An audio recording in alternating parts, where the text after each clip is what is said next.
Bonjour à tous et heureux de vous retrouver aujourd'hui pour une nouvelle recette. Aujourd'hui, c'est un millefeuille de poireaux et lardons. Vous allez voir, ça reste très gourmand. Nous allons commencer à réaliser le millefeuille avec la pâte brisée.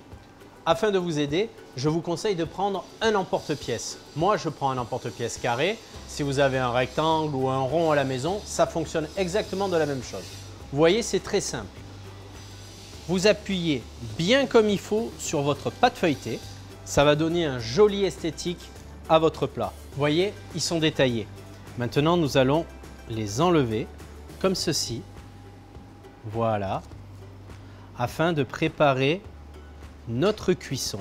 Sur le dessus de votre pâte, mettez un petit peu de jaune d'œuf, comme ceci. Vous voyez, vous mettez vraiment du jaune d'œuf de partout. Et à l'aide d'un petit couteau, vous réalisez des décors sur la pâte. Alors faites les décors que vous voulez. Moi, je fais des petites vagues comme ceci. Vous voyez, vous appuyez un petit peu quand même, mais pas trop à la fois, sinon ça vous coupe la pâte. Les petits décors sont faits. Maintenant, nous allons mettre notre deuxième papier sulfu sur le dessus, comme ceci.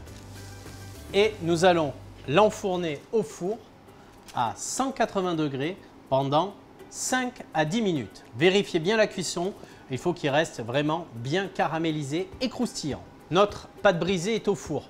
Nous allons commencer à faire nos poireaux pour le millefeuille. Pour cela, j'ai pris des bons poireaux bien blancs, je les ai lavés et j'ai commencé à les éplucher de manière à avoir le même calibre. Vous voyez, c'est très important pour la cuisson. Pour cela, ensuite, vous prenez vos poireaux comme ceci et vous réalisez de jolis petits rondins. Vous voyez, c'est très simple. De manière à ce que la cuisson soit vraiment uniforme et qu'il y ait vraiment de la mâche au moment de votre dégustation du millefeuille. Vous voyez, regardez, c'est tout simple. Des beaux rondins de poireaux. Et ça, après, nous allons les colorer dans notre sauteuse. Voilà, maintenant nous allons couper nos lardons comme ceci. Vous voyez, ce sont de belles tranches de lard fumé. Voilà, je taille de beaux lardons, pas trop gros. Voilà, vous voyez, j'ai tout taillé. Maintenant, dans ma sauteuse, je mets un petit trait d'huile d'olive et une noisette de beurre, comme toujours. Je viens disposer mes lardons de manière à ce qu'ils commencent un petit peu à cracher le gras. Vous voyez, la coloration commence à se faire. Et là, je dispose mes petits rondins de poireaux comme ceci, afin d'uniformiser bien les goûts. Voilà, il y a tout qui commence à colorer gentiment, les lardons, les poireaux, je commence un petit peu à les retourner. Je mets un petit peu de sel pour assaisonner, vous voyez. Je rajoute un petit peu d'eau pour déglacer le tout, comme ceci. Et là, maintenant, je viens mettre ma crème. Vous voyez, je mets bien de la crème comme il faut et il y a tout qui va bien cuire de manière à récupérer notre sauce après. Allez, nous allons passer au dressage. Voilà, notre ragoût de poireaux est prêt. Maintenant, les petits feuilletés ont été sortis également du four. Vous voyez, ils sont bien caramélisés, bien croustillants. Nous allons réaliser le montage ensemble.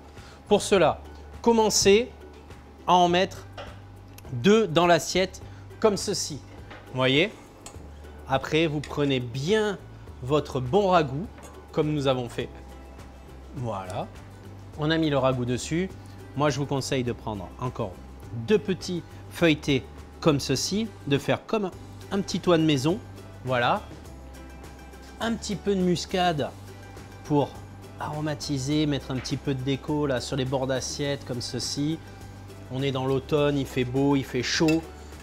Hop, et notre crème qui vient nourrir le tout. La crème qui est au lardon, au bon goût de poireau. Regardez. Regardez comme c'est sympa. La crème, mettez-en bien, bien généreux. Ça viendra bien garnir votre assiette. J'espère que cette nouvelle recette vous a plu. À très bientôt pour une nouvelle recette.